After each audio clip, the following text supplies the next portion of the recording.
G'day guys, Josh here. So the last one in tier 1 of what content you get introduced to is quite late at 460. To get on a Nightmare Ghost Ship or Ghost Ship in general, you have to be the exact eye level that it states, okay? You have to be, not the exact, you have to be above the eye level that it states. So you can't get on at 457.5. You have to be 460 or above, otherwise you can't get in the Ghost Ship.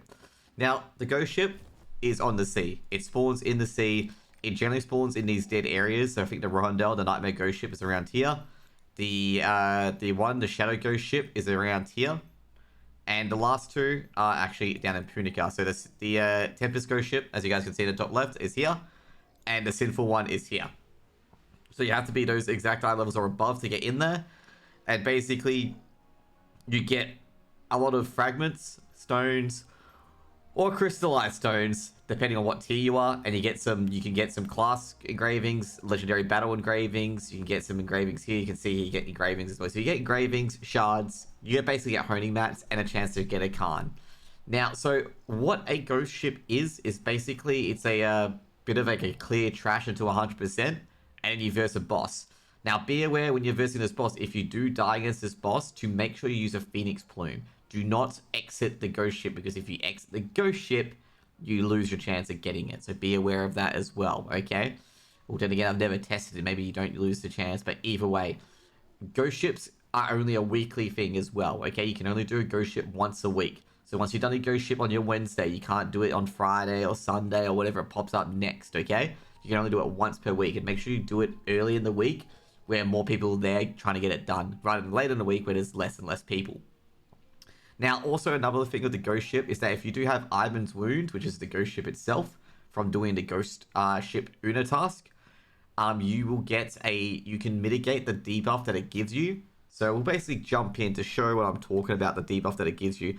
It gives you a little debuff, as you can see here. Or actually you can't see, but you can see here, that there's a little debuff here. Basically, if you got the Ivan's Wound, you can mitigate that debuff by having crewmates on there that target that debuff. If you don't have Ivan's Wound, basically you're afflicted with doing less damage and less movement speed. As you can see here, my guy's moving very, very slow.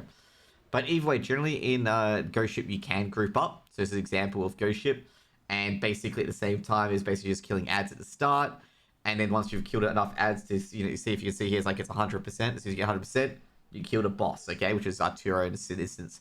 It changes based on the ghost ship that you do. So we'll get to the boss here as well. The boss has different mechanics as well. So you can see here, he can be staggered. He does a lot of different mechanics, like he does a attack. He also does this blue charge. He also does like red rings as well. You can see throughout the fight of what he does. And you just basically got to avoid it afterward. Like he does a punch of a fist to the ground. All the bosses are different, but they relatively share the same mechanics. That's also another mechanic they share as well. So the try line, where you have to basically try to rotate around without getting hit. So be aware of that as well. And also at the same time, if you've got 200 ping, the things are a bit finicky, so you can get clipped and killed before you res. And also he's got this big ring attack as well, as the ring gets smaller and smaller until it's at him. And he's also got one where he charges out from the center of him as well, which you just got to get out of. And there's also a blue line that he uses that he charges through. You just have to make sure you're out of it, otherwise you're feared for like 10 seconds. Anyway, these are pretty easy to do. They made the tier 1 and tier 2 ghost ships may have less people and stuff like that, because people usually do the highest tier, because there's no reason to go back to tier 1 and tier ghost ships. But overall, I'm going to say right now, it's worth doing, because it gets you more honing mats, gets you some potential engravings as well. It also gives you the, if you're going for your tier loot as well, gives you a lot of tier loot as well. As you can see here, it gave me, a couple of support mats, a lot of honing mats. You can see they got like 1k guiding stones, which is, at least 2 hones to me. And it's definitely worth doing a ghost ship every single week. None of the things are BOE other than the class engravings and the battle engravings. So pretty much it's all just for you. It's all just BOP for you. You can't share it with your roster and stuff like that. It's bound. But anyways, guys, that's pretty much it for the ghost ships. Just a quick little task that you do per week to get extra shards, extra honing mats, and extra honing support mats as well. And, hope you get lucky, and hope you guys have a great day. See you guys later. Peace out.